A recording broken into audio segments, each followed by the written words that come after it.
Hello guys, this is Real Recaps.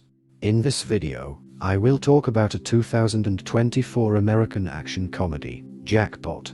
Before we start, I hope you will like and subscribe to the channel. During the Great Depression of 2026, the new government and the public desperately needed funds, prompting the launch of the California Grand Lottery. The twist: if someone kills the winner before sundown, they can legally claim the jackpot, with only one rule: no bullets allowed. In 2030 Los Angeles, Sean has just won the lottery and is fleeing from a massive crowd out for his life. Sean fights them off swiftly, eventually escaping by vaulting a fence. He breaks into a nearby house, finds an elderly woman, and destroys her phone, while a drone outside records everything.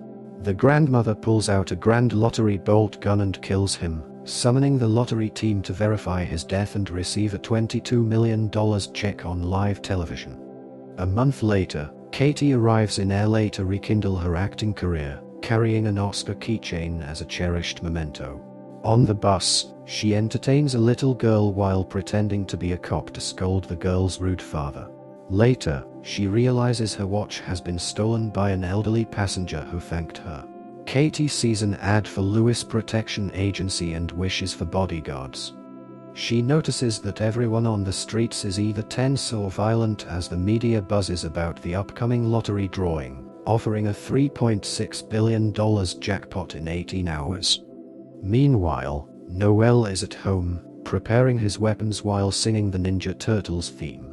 Katie reaches her rented room and finds it's in terrible shape, completely misrepresented by her new roommate, Shadi, who is rude, leaves tacky decorations in Katie's space, and ignores her caring mother's calls. Shadi's boyfriend DJ plays a prank by slapping Katie while handing her keys. The next day, Katie's plans to prepare for an audition are ruined by a leaking roof, which has soaked her clothes. Shadi's solution is to rent Katie her own clothes. Katie reluctantly spends her savings on a poor outfit and takes a cab, enduring the driver's inappropriate comments and gossip about rapper Machine Gun Kelly's bunker.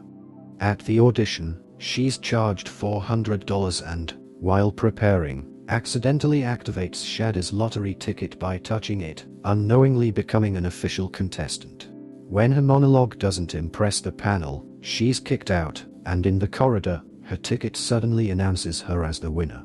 The other contestants, along with staff members, turn on her, attacking with whatever they can grab.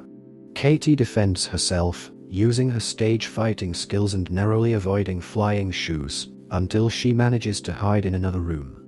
However, she stumbles into a self-defense class, and they, too, attempt to kill her, repeatedly calling her "my jackpot."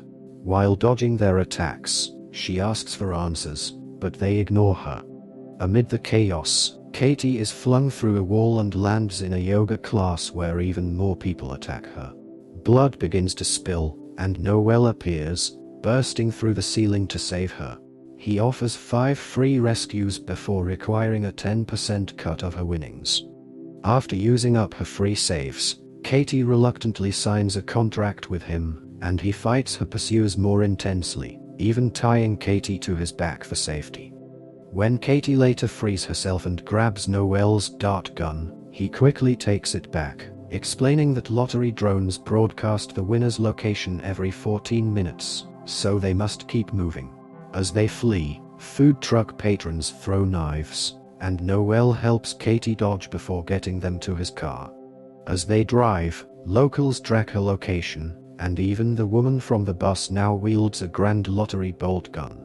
Noel explains the lottery rules, and Katie, who only watched uplifting shows with her mom, laments her ignorance of the game's dark nature. Soon, bikers and ATVs give chase, and Noel passes Katie a helmet as they speed through town. A Molotov cocktail lands on the car roof, but Noel drives into an old warehouse where the flames die down. After causing a biker to crash, Noel circles the warehouse to escape through a cloud of dust, evading their pursuers again. Katie, desperate to quit, convinces Noel to take her to the nearest quit line. Before reaching it, another biker breaks into their car. Despite her protests, Noel insists she drive while he fights in the back seat, securing his opponent's helmet before kicking her out. When their car finally breaks down, Katie tries to run, but Noel stops her, explaining that quitting would leave him unpaid. Katie blindsides him with sand and runs, briefly seeking help from 2 police officers, only to discover they're in on the hunt. Noel catches their taser and buys her time to escape. On the street, Katie hides in a wax museum and befriends an anti-lottery guard who lets her hide among the statues. She calls Shadi, asking to borrow her car, but realizes Shadi is also a player when she asks suspicious questions. As Katie's hiding spot is exposed, Shadi and DJ break in and attack her. A fight ensues with Katie wielding a statue's staff until she loses it and has to fend off blows with statues from the museum. After narrowly escaping, Katie rolls out of the museum just as Noel appears in a police car, rescuing her before the attackers catch up. Katie's trust in Noel is shaky, as she suspects his motives. After all, helping her quit means he won't get paid, so she fears he might kill her in private. With the tour bus continually ramming into their car, Noel wishes they had a bunker, and Katie recalls a taxi driver they'd met. The two eventually arrive at Machine Gun Kelly's house, who misinterprets Katie's request for help as something scandalous. Just then, the bus reappears, and Katie grabs Noel's dart gun, insisting he unlock his panic room. Once inside, they put Kelly to sleep with a dart and work to shut the door, though an arm attempts to keep it open. Ready to shoot, Noel appears as if he might harm her, so Katie takes over, darting the arm and finally securing the room. Inside, the two find a fully equipped setup, with security cameras allowing them to watch the crowd outside. Katie keeps Noel at gunpoint, but he begins sharing light-hearted facts about himself to show he's trustworthy. When Katie's keychain falls from her pocket, Noel compliments it, prompting her to open up about her past. She became an actress because of her mother, a big fan of movies who encouraged her despite the risks of Hollywood, gifting her a keychain to remind her she'd always be proud. Katie recounts her childhood success as an actor and how her father disappeared with her earnings. Sympathetic, Noel reassures her, and Katie finally hands him the gun back. She asks why he's willing to help her quit, and Noel explains his priorities. First, saving lives, and second, earning enough to continue saving lives. Outside, the crowd bangs on the door as Shadi tries to wake Kelly by slapping him, then threatening him in the pool to get the panic room password, 6969, which Noel sees on the monitors. Frustrated, he makes a call for a phone strike, placing Katie's phone in a safe just before Shadi enters the password. The crowd's phones suddenly ring with an amber alert, then explode, injuring many of them. As people tend to their burns, Katie and Noel make their escape, although Noel briefly helps put out flames on one of the crowd members. Outside, security guards wait with rubber bullet guns and armored cars, only wanting Katie, but she insists Noel joins. En route, Katie asks if Noel works with these people, and he explains he freelances now, though he once did. Soon they reach headquarters, where Katie meets Lewis, the company head, who lightly mocks Noel and gifts her a new phone. Despite his assurances of safety, Katie asks to leave the city. Lewis shows off the high security features of the building, along with grenades in his pocket, and with only 4 hours left in the game, he offers a tour. Lewis shows them a wall of saved winners' names listed anonymously, adding they've had few clients lately. He explains their fee of 30%, and Katie signs a contract, securing a share for Noel. When they see a gathering crowd outside, Lewis decides it's safest to transfer Katie to an underground fortress using decoy cars. After getting medical care, Noel shares his backstory. He and Lewis once worked as mercenaries, but he quit upon discovering they were killing innocents. This ended the mission disastrously, leaving only Noel and Lewis alive, and now Noel's earnings go toward families of victims.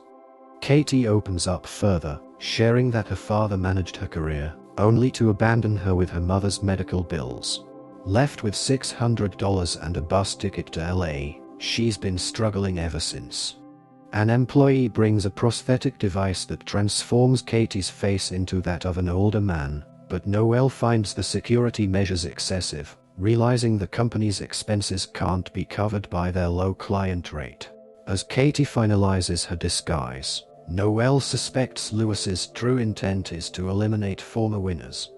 Lewis arranges a car for Katie, but she insists Noelle come along, and when Lewis refuses, Katie kicks him, allowing Noelle to open the garage and fire darts at the guards. The crowd floods in, failing to recognize Katie, and Noelle hands her a guard's keycard, urging her to escape. Noelle is soon held down by more guards as Lewis attacks him for information, while Katie hides in one of the eye-driven decoy cars, now pursued by Lewis's men. Social media erupts when Katie loses her drone tracker, gaining fans who view her as a hero. Near the town's edge, she receives a call from Noelle, who's being threatened by Lewis. Despite his plea to escape, Katie hesitates, then turns back. Lewis drags Noelle to an old theater, where he reveals his mercenary past, admitting he killed their team for money, putting the blame on Noelle. With 15 minutes left, Katie grabs a bolt gun from her car and rushes into the theater. She threatens to end her own life so no one can claim the prize, even streaming to social media to ensure evidence. She bluffs handing the gun to Lewis, only to kick him off the stage as players rush in, forcing Katie to fend them off with anything available.